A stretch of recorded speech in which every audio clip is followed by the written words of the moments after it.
Halo, assalamualaikum teman-teman. Perkenalkan, saya Nursita Asih Pamulat, mahasiswa program studi program Sarjana Terapan Kebidanan Universitas Aisyah Yogyakarta. Nah, pada kesempatan kali ini kita akan bahas bersama mengenai soal-soal asuhan kebidanan nifas yang sering kita jumpai. Sebelumnya kita berdoa terlebih dahulu ya. Berdoa dimulai. Amin. Yuk, mulai yuk.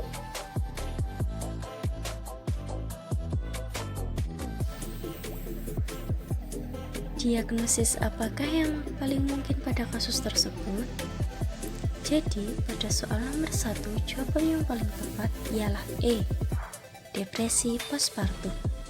Tanda dan gejala yang mungkin diperlihatkan pada penderita depresi postpartum adalah sedih, kecewa, sering menangis, gelisah, cemas, nafsu makan menurun, tidak bisa tidur, perasaan bersalah, putus harapan, merasa tidak bisa merawat bayinya, dan sering putus asa dalam merawat bayinya.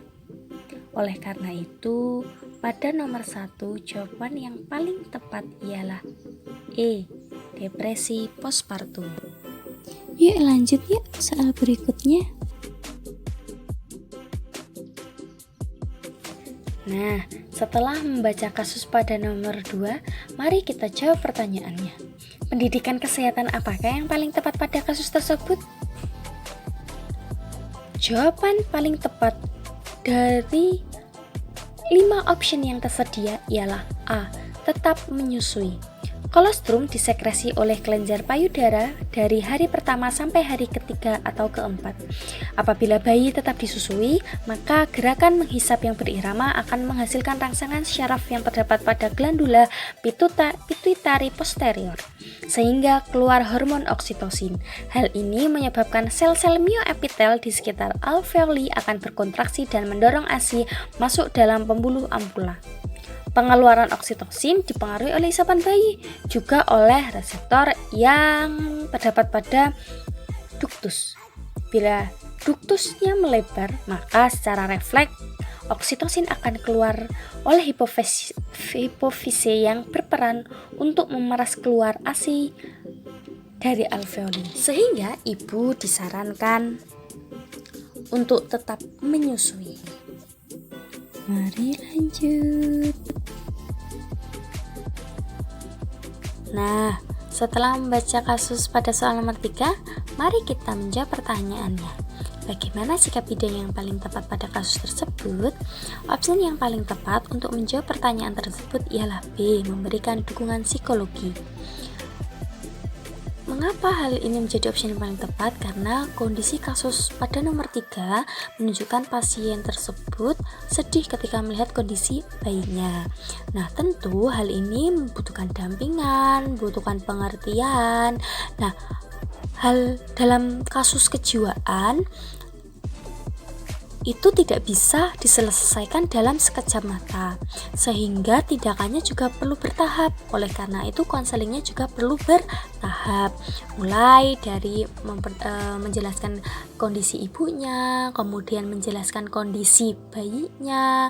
Ketika ibunya tidak bisa kooperatif, maka bisa memberikan konseling melalui keluarga dekat atau yang dekat dengan ibunya. Nah, mari lanjut pada soal nomor berikutnya.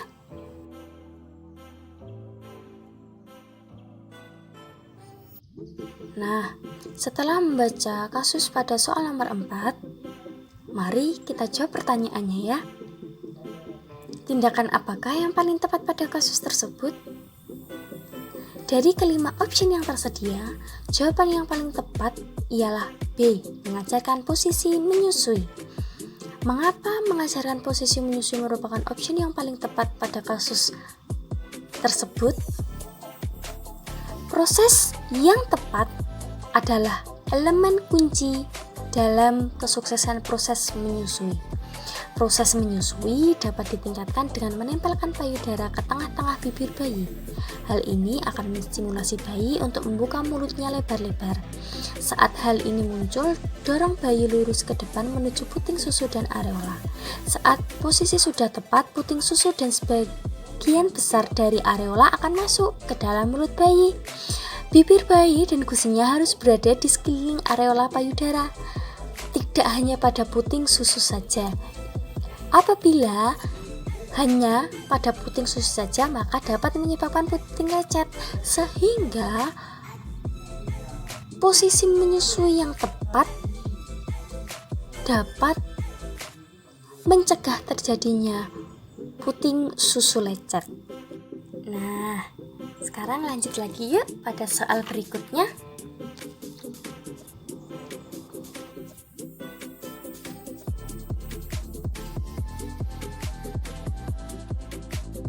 Nah, apakah teman-teman sudah membaca kasus pada soal nomor 5?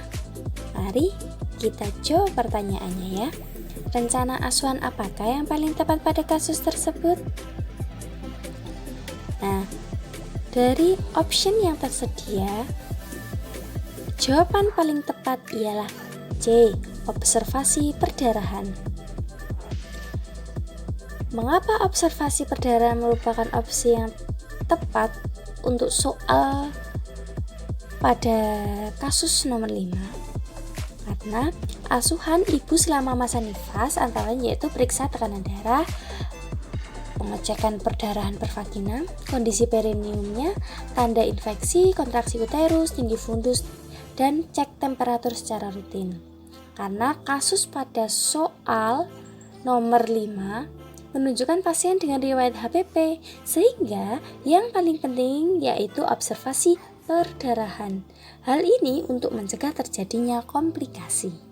Yeay, alhamdulillah teman-teman. Pada kesempatan kali ini kita sudah membahas 5 soal tentang asuhan kebidanan nifas. Nah, semoga yang saya sampaikan ini bermanfaat.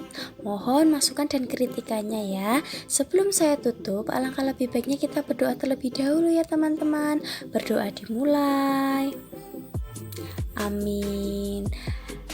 Sampai jumpa lain waktu teman-teman. Assalamualaikum warahmatullahi wabarakatuh.